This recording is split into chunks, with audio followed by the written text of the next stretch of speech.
ఇప్పుడు డెవలప్డ్ కంట్రీస్లో మనది ఆర్థికంగా చూసుకుంటే కనుక ఆర్థిక వ్యవస్థగా మనది 5వ కంట్రీగా డెవలప్ అయింది లార్జెస్ట్ ఎకానమీ ఈ మధ్య కాలంలో, ఈ మధ్య సంవత్సరాల్లో, ఒక దశాబ్ద కాలం లోపల.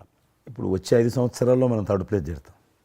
ఇప్పుడు యూకే లాంటి మనల్ని పరిపాలించి ఆక్రమించుకొని పరిపాలించినటువంటి బ్రిటన్ కూడా వెనకకి నెట్టేసి 5వ స్థానానికి వచ్చేసాం. వచ్చేటువంటి 5 సంవత్సరాల్లో ఖచ్చితంగా మనం 3వ స్థానంలోకి లార్జెస్ట్ ఎకానమీ కంట్రీగా మనం ఎమర్జ్ అవుతాం. 100%. అవన్నీ ఇప్పుడు జరుగుతున్నటువంటి ఈ యొక్క డెవలప్మెంట్స్, ఈ ఆర్థిక సంస్కరణలు ఇవన్నీ చూస్తుంటే ఖచ్చితంగా ఆ రోజు ఎంతో దూరం లేదు మీరు చెప్పినట్లుగా. మీ తెలిసి ఈ మధ్యలో G20 సమావేశాలు నిర్వహించినప్పుడు నేను మీతోటే మాట్లాడాను. శ్రీనగర్ అంటే ఎట్లా ఉండను పరిస్థితి తెలుసు. ఈ టూరిజం మినిస్ట్రీకి 4 మీటింగ్లు అవుతాయి. ఒక మీటింగ్ అక్కడ పెట్టాలని నిర్ణయించుకున్నప్పుడు ప్రధానమంత్రి అన్నారు, సినిమా ఫీల్డ్ మీద చర్చించండి. ఎందుకంటే సినిమా ఫీల్డ్ ఎక్కువగా షూటింగ్లు చేసేవాళ్ళు. మేము చిన్నగా ఉన్నప్పుడు జమ్మూ కాశ్మీర్ వెళ్ళలేదు ఎవరం కూడా. కానీ దేశంలో ఉన్నటువంటి కోట్లాది మంది కాశ్మీర్ అందాలను చూశారు సినిమాల కారణంగా. ఎవరు పోలేదు అక్కడికి, కానీ చూశారు. కాబట్టి ఆ సినిమా ఫీల్డ్కి సంబంధించినటువంటి సెషన్ పెట్టాలి మీరు అని చెప్పి ప్రధానమంత్రి గారు చెప్పి ఆయన ఆదేశించిన తర్వాత ఈ సినిమా ఫీల్డ్కి సంబంధించి అన్ని దేశాలకు సంబంధించినటువంటి ప్రముఖులందరినీ కూడా ఆహ్వానించాం. అప్పుడు మేము మీటింగ్ పెట్టాలంటే పాకిస్తాన్ అన్ని దేశాలకు లెటర్స్ రాసింది, చైనా లెటర్స్ రాసింది, టెర్రరిస్ట్ ఆర్గనైజేషన్స్ అన్నీ కూడా హెచ్చరించాయి. జమ్మూ కాశ్మీర్కి వస్తే, Kashmir is a disputed place అది, కాబట్టి ఎవరు రావద్దు, వస్తే మాత్రము ఏమైనా అవుతే మాకు సంబంధం లేదని పాకిస్తాన్ కూడా అందరూ హెచ్చరించారు. బట్ ప్రైమ్ మినిస్టర్ చెప్పాడు, ఎట్టి పరిస్థితుల్లో మీటింగ్ పెట్టి తీరాలి, నువ్వు నాకు అనవసరం, నీకేం కావాలో నేను అన్ని ఏర్పాటు చేస్తాను. ఆ తర్వాత నేను మీతో మాట్లాడి ఆ రోజు అప్పుడే కాశ్మీరు అనగానే మీరు కాశ్మీరు లోయల్లో కన్యాకుమారి ఇలాంటి సాంగ్స్ ఎన్నో మాకు గుర్తుకొచ్చినాయి. అలాంటిది మళ్ళీ మీరు మీ పార్టిసిపేషను ఉంటే బాగుంటుంది అనుకున్నప్పుడు ఆ టైంలో నేను రాలేని పరిస్థితిలో రామ్ చరణ్ వస్తే బాగుంటుంది, అతను RRR సినిమా ఆస్కార్ అవార్డు తోటి తను మంచి ఆస్కార్ అవార్డు వచ్చింది, బాగుంటుంది ప్రధానమంత్రి గారు చెప్పాను. అప్పుడు అందరూ ఫారినర్స్ డెలిగేట్స్ అందరూ కూడా ఏ సినిమా సాంగ్ అది నాటు సినిమా డాన్స్ చేశారు అక్కడ. ఎవరు మన కొరియన్ మినిస్టర్.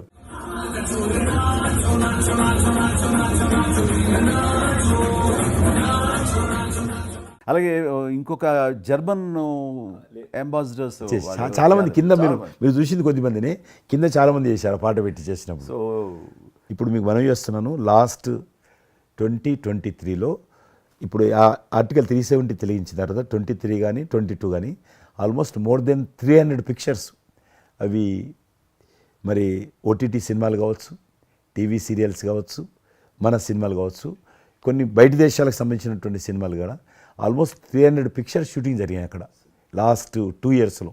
మళ్ళీ తిరిగి మీ ప్రభావంతో, ఆయన నరేంద్ర మోడీ గారి చొరవతోటి ఇలాగా G20 కల్చర్, ముఖ్యంగా టూరిజం సంబంధించి సినిమాలను ఎంకరేజ్ చేస్తూ మీరు తీసుకున్న చొరవ, అందులో రామ్ చరణ్కి మీరు ఇచ్చేటువంటి ప్రాధాన్యత, ఇవన్నీ కలిపినప్పుడు ఫస్ట్ నా వైఫ్ తన ఫ్రెండ్స్ తోటి ఎక్కడికి వెళదాం ఈ హాలిడే అంటే వాళ్ళ ఫ్రెండ్స్ అందరూ కలిపి కాశ్మీర్కి వెళ్ళారు.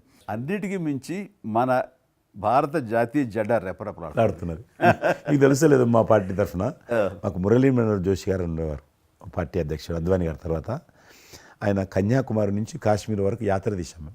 ఏంటో తెలుసా డిమాండ్, అక్కడ శ్రీనగర్లో జాతీయ పతాకం ఎగరడం, దానికోసం ఉద్యమం చూడండి, ఒక జెండా ఎగరడం కోసం. ఆడికి మిలిటరీ మధ్యలో, పోలీస్ ఫైరింగ్ల మధ్యలో ఒక జెండా, మేము జమ్మూ కాశ్మీర్ కానీ ఆపేశారు మమ్మల్ని. అక్కడ నుంచి మిలిటరీ విమానంలో తీసుకుపోయి ఆయన ఒక్కరిని అక్కడ జెండా ఎగిరినట్టు చేసి మనం తీసుకొచ్చారు. దల్ లేక్ అని ఉంది అక్కడ, ఉన్నది కదా. మొన్న 15th ఆగస్ట్, ఇంతకుముందు 15th ఆగస్ట్ ఏదైతే మనము 70 సంవత్సరాల పండుగ జరుపుకున్నాము, 50,000 మంది అమ్మాయిలు అబ్బాయిలు స్కూల్ పిల్లలు అందరూ చేతులలో 3 రంగుల పతాకాలు పట్టుకొని దల్ లేక్ చుట్టూ ఊరేగింపు చేశారు. అది మార్పు. ఇంకొకటి నాకు సంతోషం ఏంటంటే, మీరు రాజకీయాలకు రాకముందే మీకంటూ ఒక ప్రత్యేక స్థానం సర్వీస్ యాక్టివిటీలో చిరంజీవి చారిటబుల్ ట్రస్ట్ చాలా పెద్ద ఎత్తున చేయడం అనేటువంటిది నిజంగా అది చాలామందికి ఆదర్శమైంది.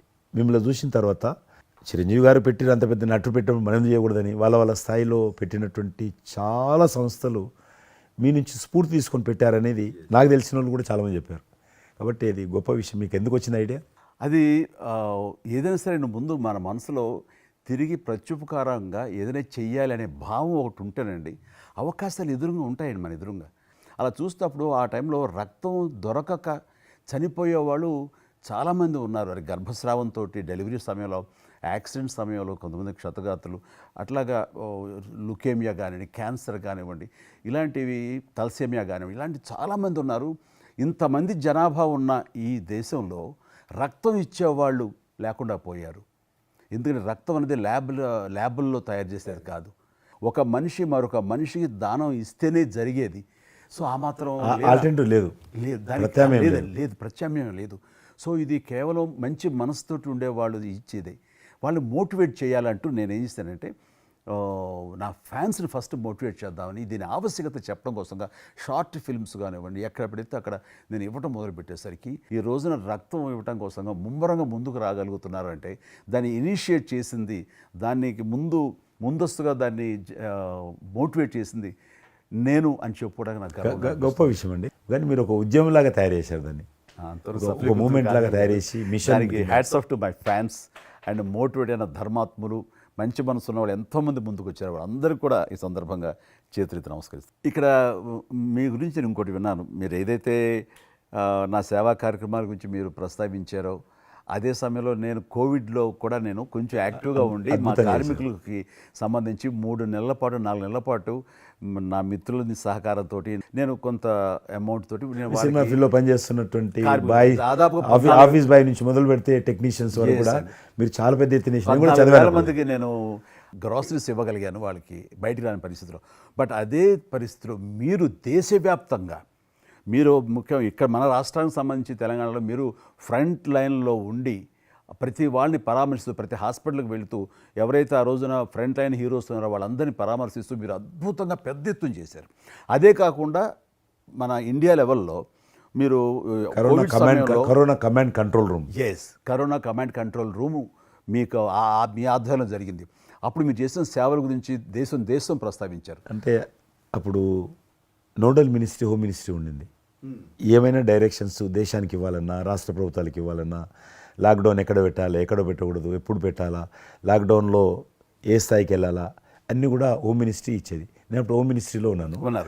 ప్రజలకు రోజువారీ అవసరమైనటువంటి 24 మినిస్ట్రీస్, 3 జాయింట్ సెక్రటరీస్ ఒక్కొక్క మినిస్ట్రీ నుంచి 8 గంటల చొప్పున హోల్ నైట్ టు డే 24/7 ఆ బ్యాచ్ కరోనా కంట్రోల్ రూమ్లో కూర్చోవాలి.